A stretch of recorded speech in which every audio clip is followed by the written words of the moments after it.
తెలంగాణ రాష్ట్ర రాజకీయాలని బీసీ రిజర్వేషన్ల అంశం చుట్టూనే తిరుగుతున్నాయి. స్థానిక సంస్థలకు 3 నెలల్లో ఎన్నికలను నిర్వహించాలని హైకోర్టు ఆదేశించిన నేపథ్యంలో ఊపందుకున్న రిజర్వేషన్ల రగడను రాజకీయంగా ఉపయోగించుకునేందుకు అన్ని ప్రధాన పార్టీలు ఎత్తులు వేస్తున్నాయి.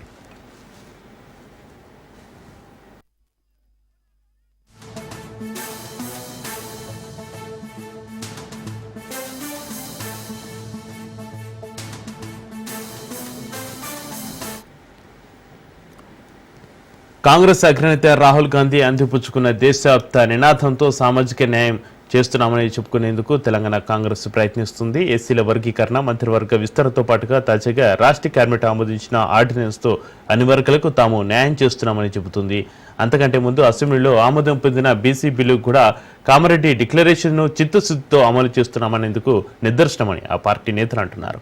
ప్రభుత్వం ఆ బిల్లును గవర్నర్ ఆమోదం కోసం పంపగా ఆమోదం ముద్ర పడక జాప్యం జరుగుతుంది. ఇక కేంద్ర ప్రభుత్వం రాజ్యాంగంలోని 9 షెడ్యూల్ చట్ట సవరణతో బీసీ రిజర్వేషన్ పెంపునకు కేంద్రం బీసీ సంఘాల మీద ఒత్తిడి చేసే ప్రయత్నం చేశారు.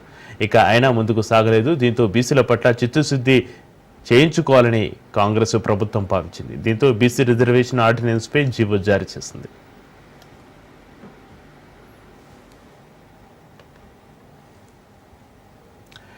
అయితే ఆర్డినెన్స్ టార్గెట్గా సర్కల్ పావులు కదుపుతున్న అసలు కులగణన పారదర్శకంగా జరగలేదన్న వాదనలు కూడా ఉన్నాయి. అందులో ప్రధానంగా తీర్మానం వలన కులగణన నివేదిక జానారెడ్డి సర్వే అని బహిరంగంగా చెప్పి వ్యతిరేకించారు. దీంతో పార్టీ నుంచి సస్పెండ్ అయ్యారు. అయితే బీసీ రిజర్వేషన్ 42% పెంపు ఆర్డినెన్స్ అంశం ఎమ్మెల్సీలు తీర్మానం వలన కవిత మధ్య వార్ రాజేసినట్లుగా అయింది. ఎమ్మెల్సీ కవిత బీసీ రిజర్వేషన్ అమలు కోసం రైలు రోకోకు పిలుపు ఇవ్వడంతోనే సాధ్యం అయిందని తెలంగాణ జాగృతి శ్రేణులు సంబరాలు చేసుకున్నారు. దీన్ని తప్పుపట్టిన ఎమ్మెల్సీ తీర్మానం వలన వివాదాస్పద వ్యాఖ్యలు చేయడంతో దాడుల వరకు ఈ వివాదం వెళ్ళింది. మరోవైపు ఒకరిపై మరొకరు శాసన మండలి చైర్మన్ గుత్తా సుఖేందర్ రెడ్డిని కలిసి సభ్యత్వాలు రద్దు చేయాలని ఒకరిపై మరొకరు ఫిర్యాదు చేసుకున్నారు.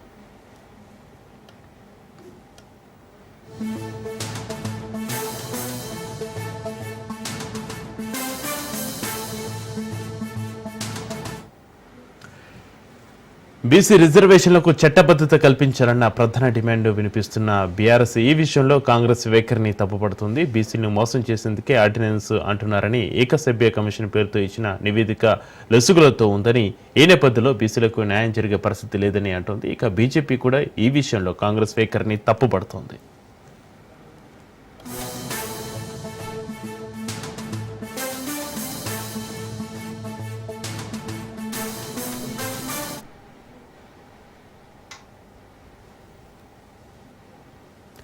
రాష్ట్రపతి వద్ద బిల్లు పెండింగ్లో ఉండగా ఆర్డినెన్స్ తేవడం బీసీలను ఎమర్చడానికేనని అంటోంది.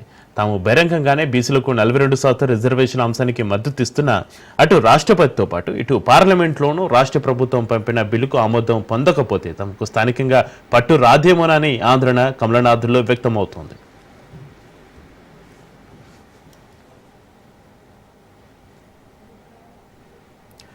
అధికార కాంగ్రెస్ ఎన్నిక ముందు మాట ఇచ్చిన విధంగా 42% రిజర్వేషన్ ఆర్డినెన్స్ ద్వారా ఇంప్లిమెంట్ అయితే బీసీ వర్గాల్లో కాంగ్రెస్కి పొలిటికల్ మైలేజ్ వస్తుందన్న భావనలో పార్టీ పెద్దలు ఉన్నారు.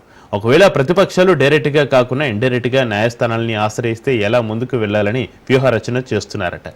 ఇక ఇప్పటికే అందరూ సహకరించాలని కాంగ్రెస్ బీసీ నేతలు అన్ని రాజకీయ పార్టీలోని బీసీలు ఈ అంశంలో కలిసి రావాలని, బీసీ రిజర్వేషన్కు అడ్డుపడి బీసీ ద్రోహులుగా చరిత్రలో మిగలవద్దని హెచ్చరిస్తున్నారు.